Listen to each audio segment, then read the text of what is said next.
the 31st of October 2021. It's a Sunday. Just now we were chanting the Mangala Sutta, which is the discourse the Buddha gave about the blessings of life, the highest blessings in life. And so whether it was humans, the devas, the Brahma gods, none of them knew what the highest blessings were.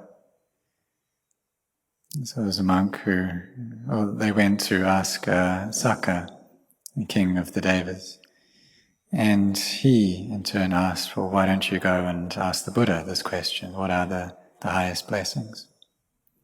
So the Buddha taught about 38 of these blessings, and there's no more than this, and there's no less than this either.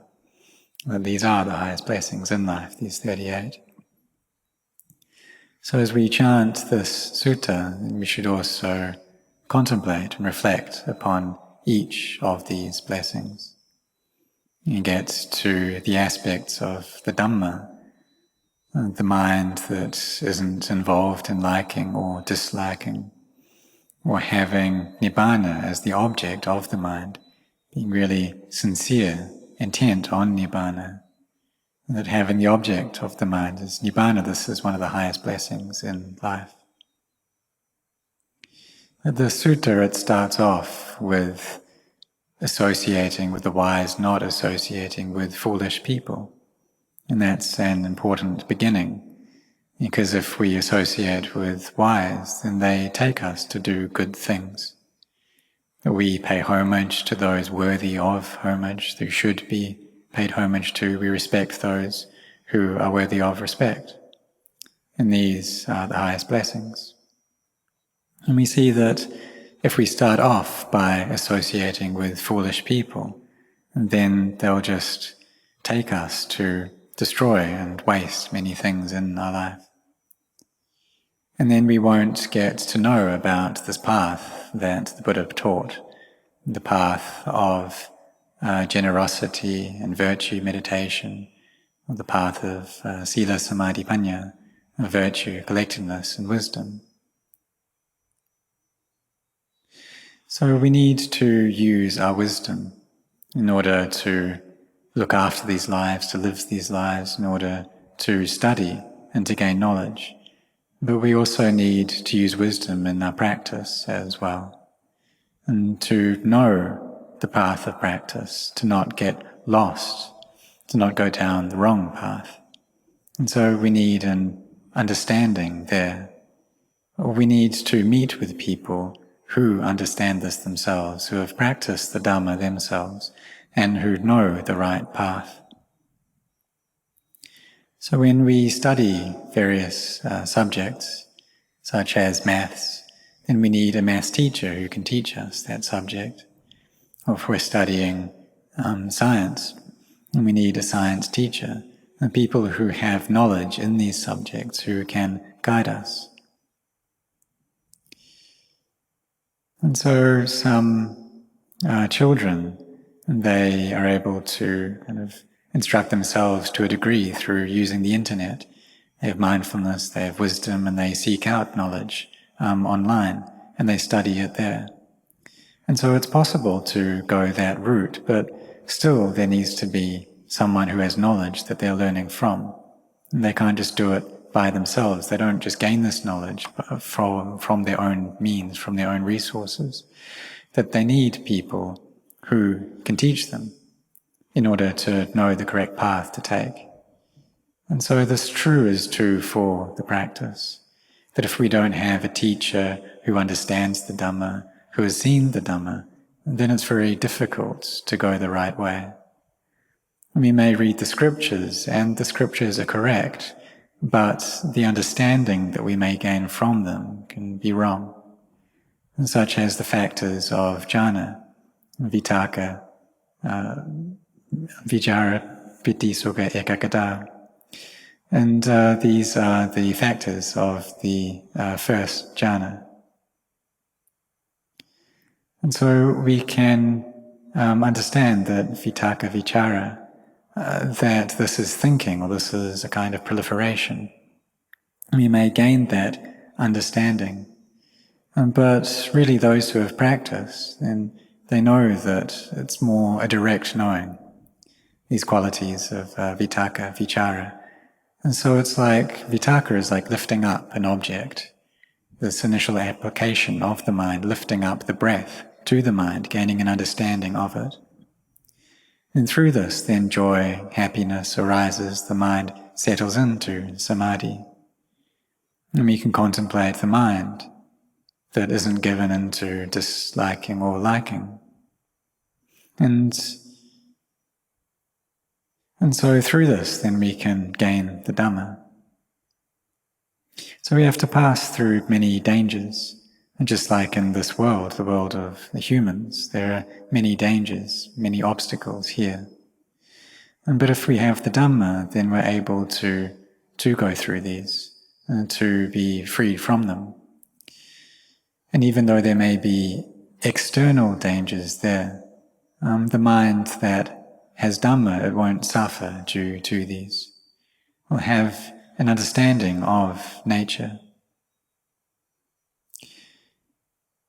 So if we have something which is very valuable and it gets lost or someone steals it, and we're able to accept that, then that shows that our hearts have Dhamma. And so at the time of the Buddha, there was a woman whose 32 sons all passed away at the same time. But because she was a Sotapanna, she was able to accept that. It's really not easy to do that, is it? And for us, for the most part, if just we're separated from something quite insignificant, something minor, then we suffer over that. But for her, she lost her 32 children and her husband, and she was able to accept that.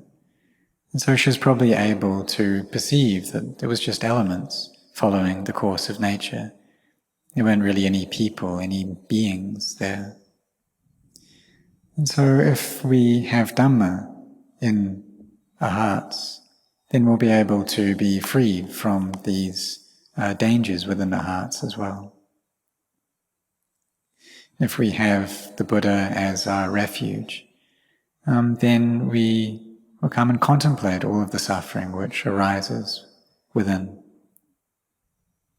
And then we see how we're able to pass through this and be finished with this suffering because we are following and practicing following the teachings of the Buddha. So we're able to free ourselves from suffering due to this practice. So one of the things that we don't yet understand in its truth is this body.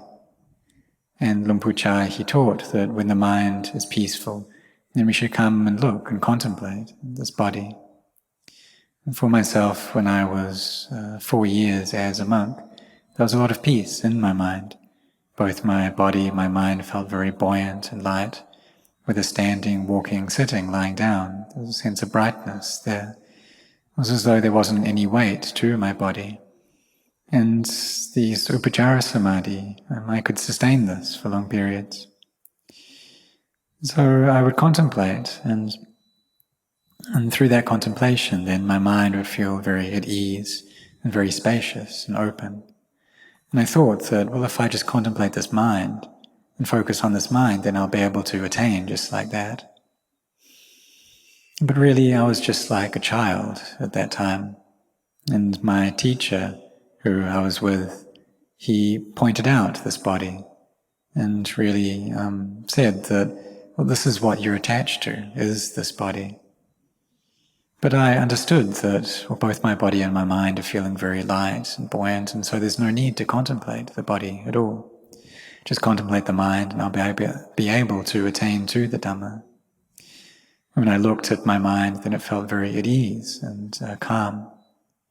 But my teacher, Luang Pu Chah, he said, well, come back to this body, contemplate this body here.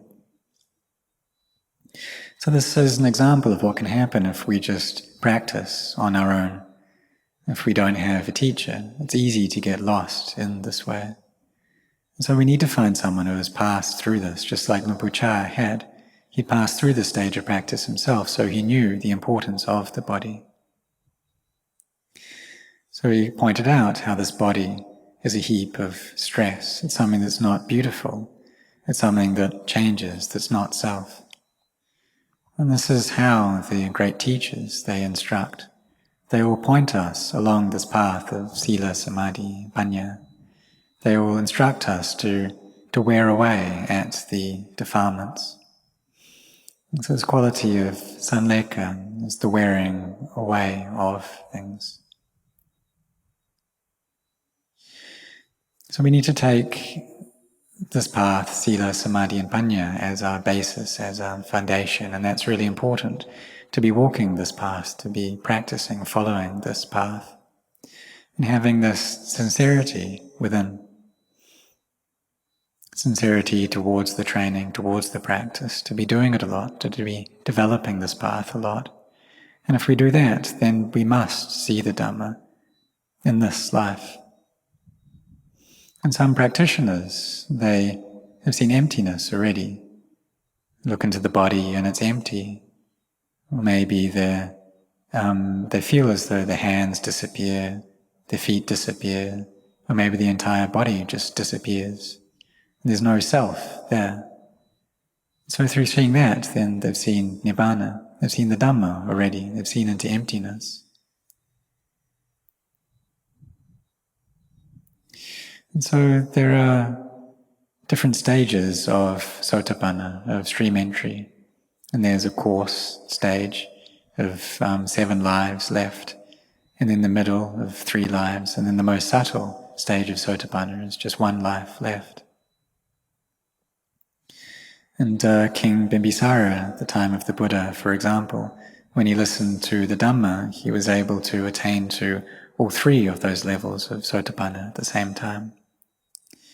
And it shows that he really saw into emptiness. He saw into anicca, dukkha, anatta, could perceive the body as being empty.